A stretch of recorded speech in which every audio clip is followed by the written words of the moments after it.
Hi, I'm Julien Kaspar, and in this video I will show you the workflow of creating stylized characters in Blender based on my experience in film productions at the Blender Animation Studio. If you find this topic interesting, visit the Blender Cloud, where I go into far more detail by giving a step-by-step tutorial course on the subject. This tutorial is in a way a brief version of the full course, so be aware that I'm not going to dwell on any details. There's a link in the description, but let's just dive straight in.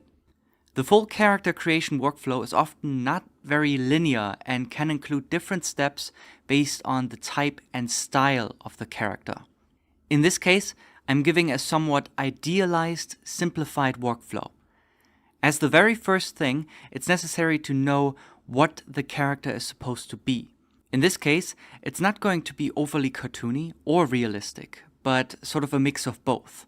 This way, the style is abstracted enough to not be uncanny, but also not too detached from reality to still feel grounded. Apart from that, you should have an idea of who your character is supposed to be. Nail down individual points like ethnicity, gender, age, time period, occupation, attitude, and potentially more. Really nail down who you want to create. Then, before this leads us into doing some first concepts, it's good to do some research. This step might make you re-examine your character, but it also should inspire and guide you on creating it. There need to be references on the character itself. Maybe you have an actor in mind as an inspiration, for example. You should also gather references for the style you want to use, which are likely going to be artworks by other people, which is okay. Then there are also references on the technical execution. If you want to go for a fur coat, then find out how other people tried and succeeded before you, which is going to save you a lot of trial and error. And of course, you should always include references from real life, like anatomy and fabric behavior and more. Know how real life works before you recreate and abstract it. Once you have all of it, display it onto a collage, ideally nicely organized in size and groups based on importance and categorization. My personal recommendation is using PureRef on a second monitor, phone display, or even printing it out on paper. Now it's time to work on the design of the character. The ideal scenario is to work from an existing concept before going into 3D. This might be your own drawing or someone else's, with their permission and credit, of course. I have to admit that in my case I didn't work from any drawing, but I can highly recommend you do so, since it will save you a lot of time throughout the process. The concept should embody a lot of the preparation from before and serve as a reference for the model. It's good to start off the 3D sculpting with some simple blocking, which means laying out the overall proportions with simple shapes. This can be done by creating and placing cubes, cylinders, and spheres, and sculpting them roughly into shape. From here on, you add more definition and detail over time, step by step. It's okay to keep the shapes very planar and rough for now, until the overall shapes are set in stone. Definitely keep multiple objects around. You don't need to sculpt everything from one object. Also make good use of symmetry options to save time. To not really worry about running out of geometry to sculpt on, there are helpful tools in sculpt mode. One is dynamic topology, which is enabled with Ctrl-D, which creates and removes geometry dynamically while you are sculpting. In the options, you can further define things like the resolution and the remeshing method. There's also the new voxel remesher that remeshes the entire object almost immediately with the shortcut Ctrl-R based on its volume alone, which is a much faster and reliable method with much better performance. It even remeshes intersecting objects if you merge them. You also don't actually need to use that many brushes to get the first sculpt going. Simple draw, crease, smooth, and grab brushes are usually enough. Once everything is roughly where it should be, it's good to finally merge the separate objects, either with the Boolean modifier or by just joining them and remeshing everything with the voxel remesher. Afterwards, you can paint the objects with vertex colors to get a better impression of how the character will look like. This is very helpful, but also remember to turn the colors off from time to time, since they can obscure the actual shapes of the sculpt.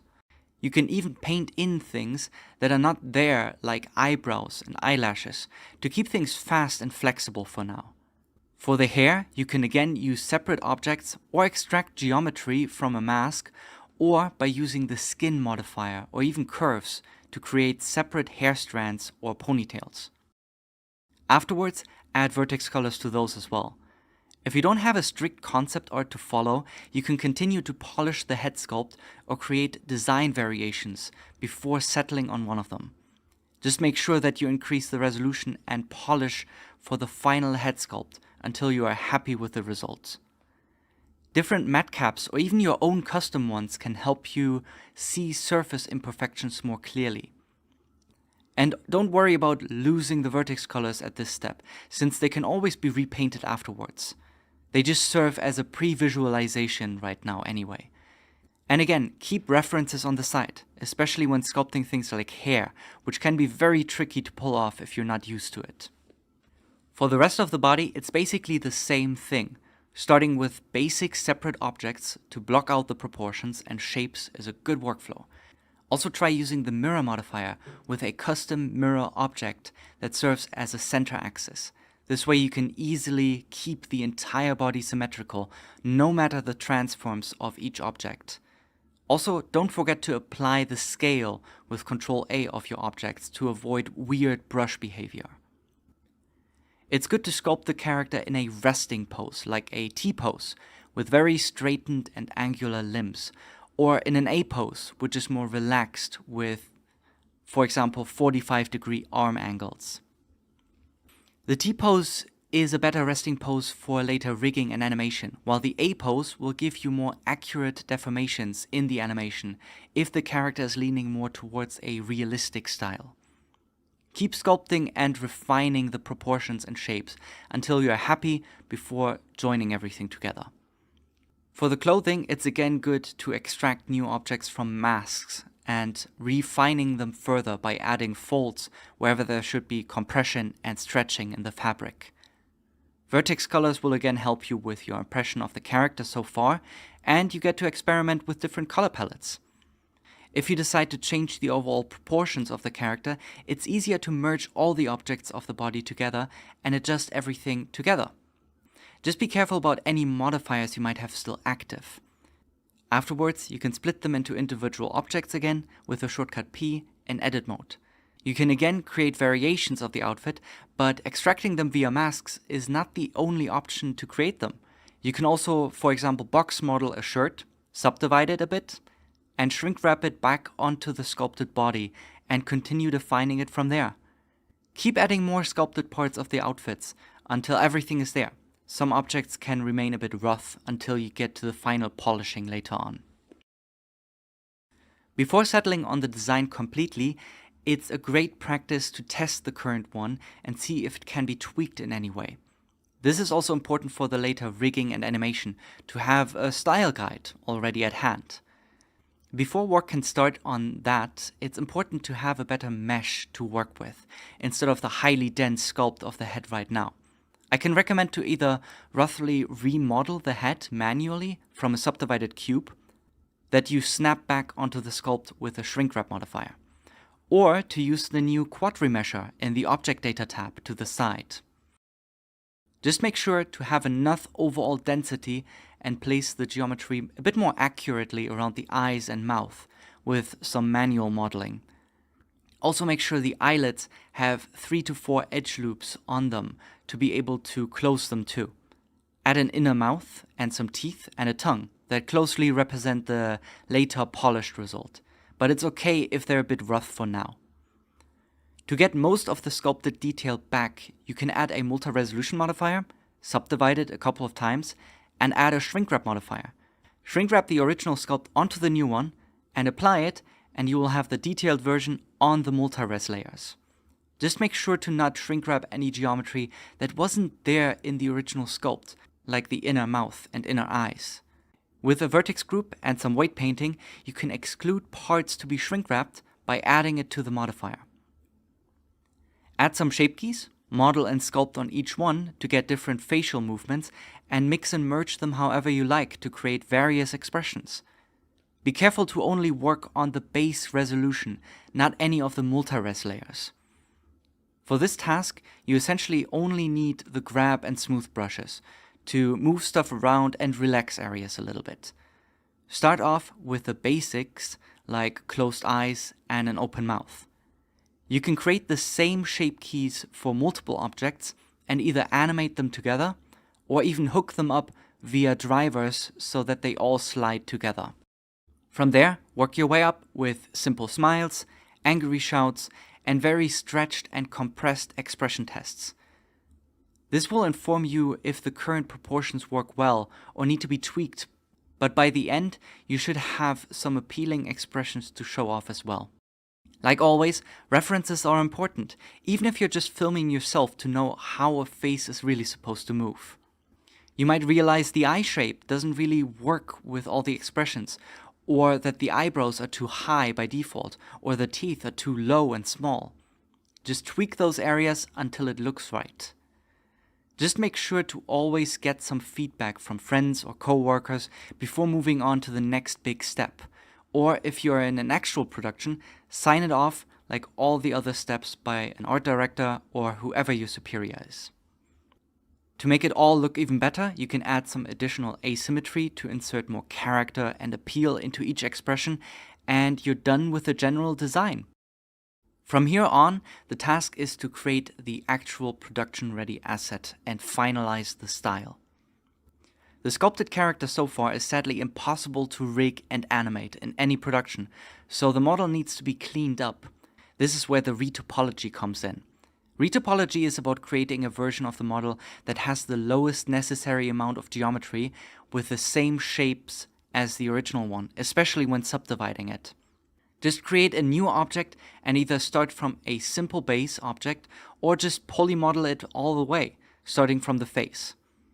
Make sure to use a mirror and shrink wrap modifier and enable face snapping in edit mode to keep things close to the original sculpt. From here on, it's all about extruding, ripping, cutting, filling, and merging geometry to get the topology you need.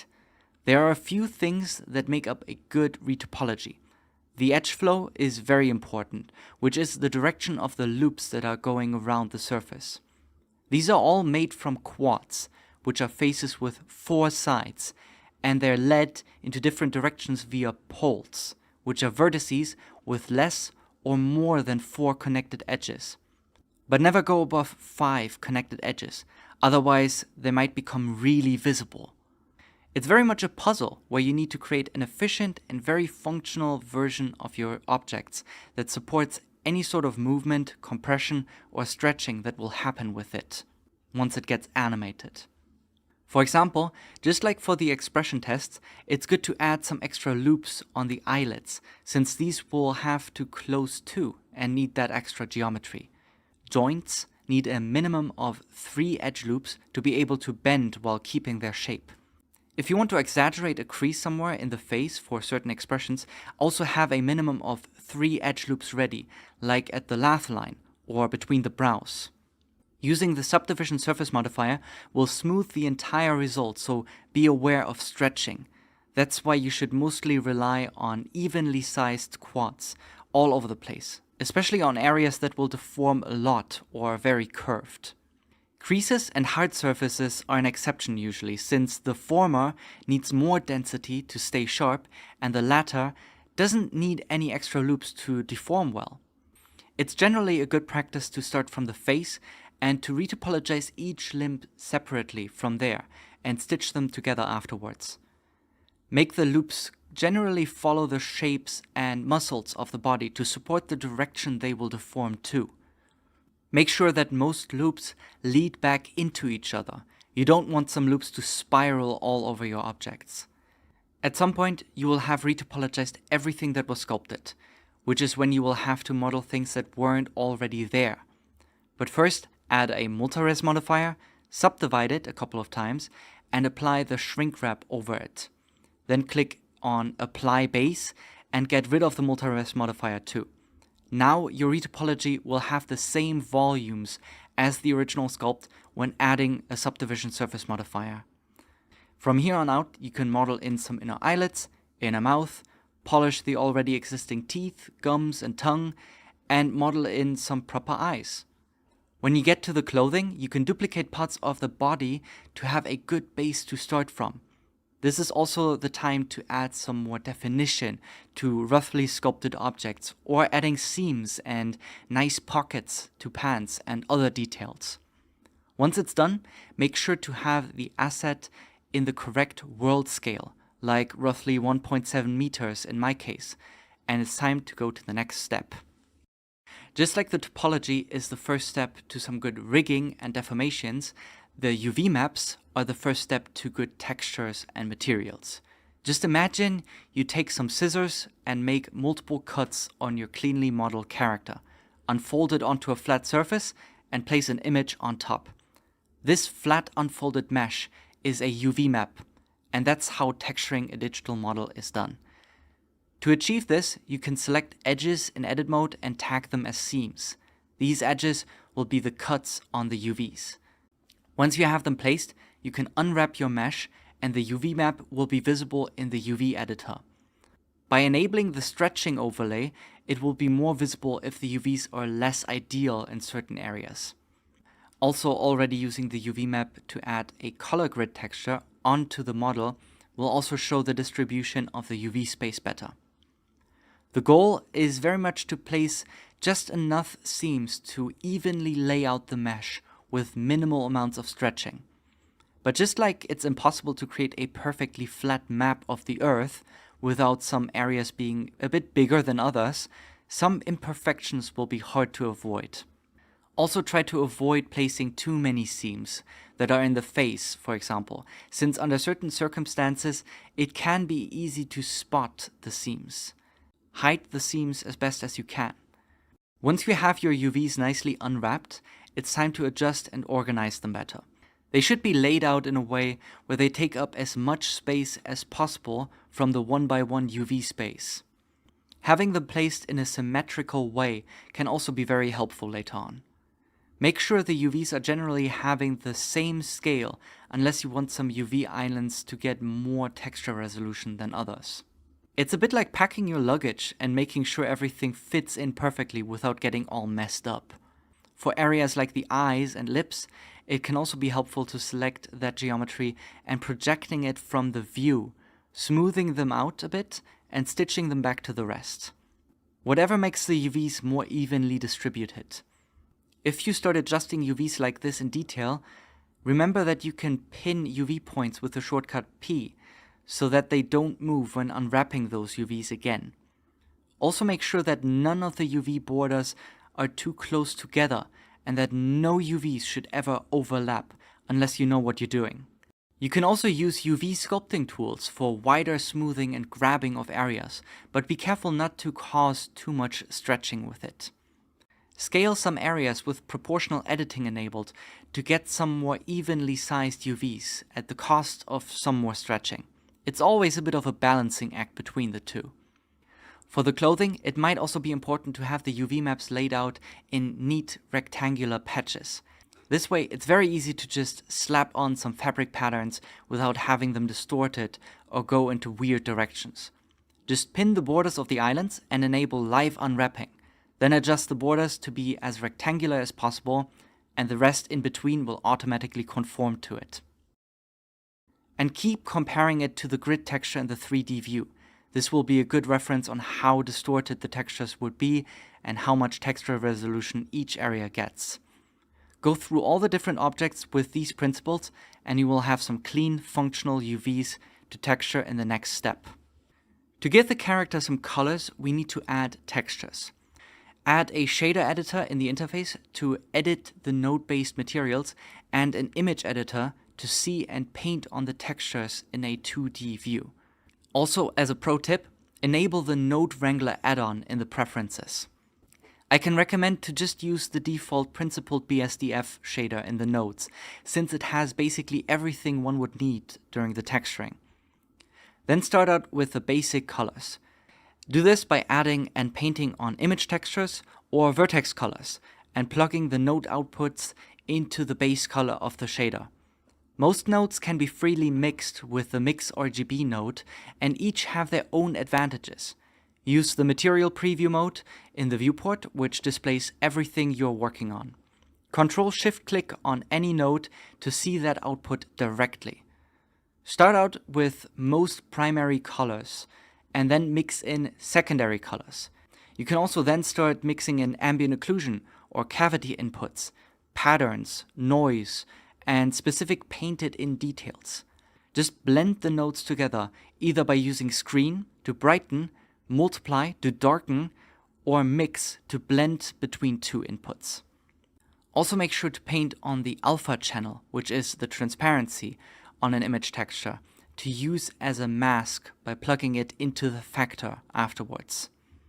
The well-aligned rectangular UVs for the clothing will really become useful now, since images like clothing patterns can just be slapped on top and they will immediately align.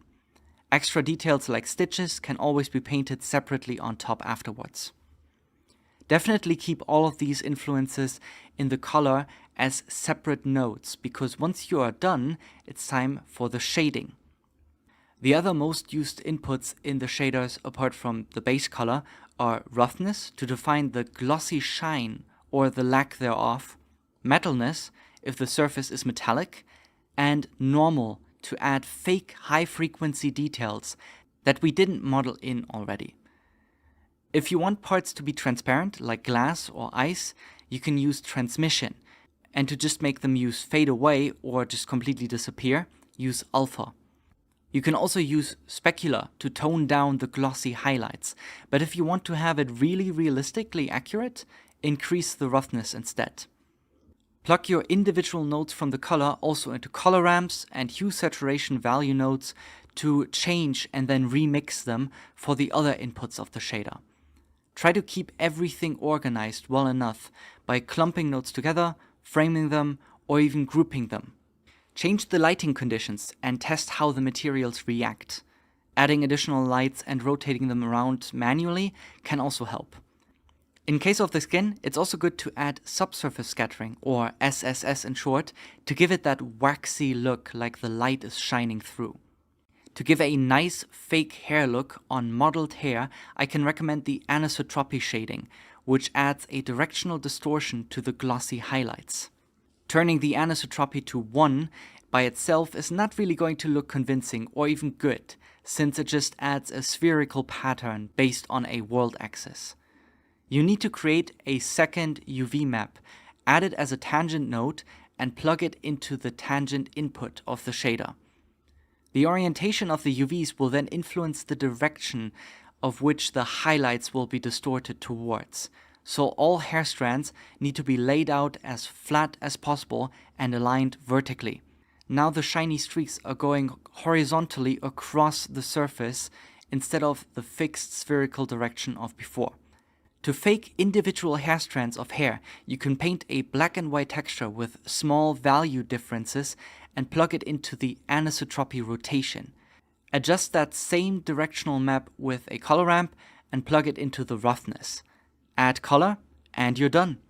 Keep testing and tweaking your materials in both Eevee and cycles, and optimize it towards the render engine you want to use later on for the final rendering. Once you're happy, you might have a hugely complex, nonsensical node tree. This can be then simplified by only looking at the necessary inputs that lead into the shader and baking everything down into a set of image textures. Just make sure you have cycled set as the render engine, you Ctrl-Shift-Clicked on the part of the node tree you want to bake, and select an image texture node where you want to bake it to, and it should work. To speed up the baking process, set the samples to something pretty low, go absolutely overboard on the tile size, set the bake type to emit with a generous margin, and click bake. Ideally, once you're done, your character should look good whether you use Eevee, cycles, or just material colors in the viewport. Just like we wrapped up the original design with some expression tests, this is the time to put everything that we made so far to the test with a full pose. This is to see if there are any last adjustments that should be done, like tweaking the proportions of the body, fixing stretching, etc. Of course, it's also great to not present the character in the current resting pose. The Rigify adding in the preferences can really help to get some rough poses going. Add a basic human meta rig and adjust the placement, size and orientation of the bones in edit mode to fit the character. Don't forget to enable X Mirror to save yourself some time. Once you're done, click on Generate Rig and there it is. Select your character, then the rig, and with Ctrl P, parent the objects to the armature with automatic weights. With this done, you can do some exploration in the overall pose, experiment, and see what you want to go for. Since the rig is pretty procedural, there will be issues. If some deformations are outright broken, you can manually go into weight paint mode and paint out some issues. Make as many poses as you want until you find your favorite in the end. Don't forget to look at references and even make references from yourself if necessary. I recommend to have a second viewport to the side and set the shading to be completely black, maybe with some dark gray outlines. This way you can see if the silhouette is readable enough. The pose can then be tweaked towards a single camera angle or any perspective you want to render. Make sure the pose is dynamic enough, with differences in angles, enough asymmetry, and whatever else you have in mind as well. In this example, I wanted something comfortable and confident. Not a super happy victory jump or something like that, but something way more contained and down to earth. Have an idea in mind of what kind of pose you want. Then apply the armature modifiers as shape keys, and then you do essentially the same thing as with the expression tests. Add more shape keys for various non-destructive fixes in the deformations and keep comparing it to the original resting pose because the proportions shouldn't change, of course. This is very easy when animating all shape keys to 0 on one frame and enabling all shape keys on the next one. Creating variations this way is also a good opportunity. If you notice that the arms actually look a bit weird in length or the hands are too big, now's the time to make last changes before committing to the end result. Also, sculpt an expression that you like and polish it until you're happy. From here on out, you can place some lights, a nice environment, and render a final image. Render multiple angles or even a turntable to show as much of the character as possible.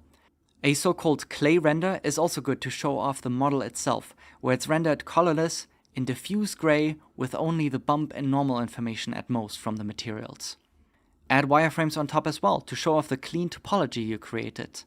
Render those also as turntables and you have a complete character for production that you can show off. From here on, there are of course more steps like doing an actual rig for the animation testing, and the rest of the production. But in terms of finding and developing the design and style of the character, these are the steps you need, at the very least, to create a complete stylized character workflow. If you're interested in more educational Blender content, a huge asset library of all the Blender Open movies, or you want to support these projects, head on over to the Blender Cloud and say hi in the comments. You will also find a fully rigged version of this example character called Rain and various files from the creation process. I hope to see you there, and thank you for watching.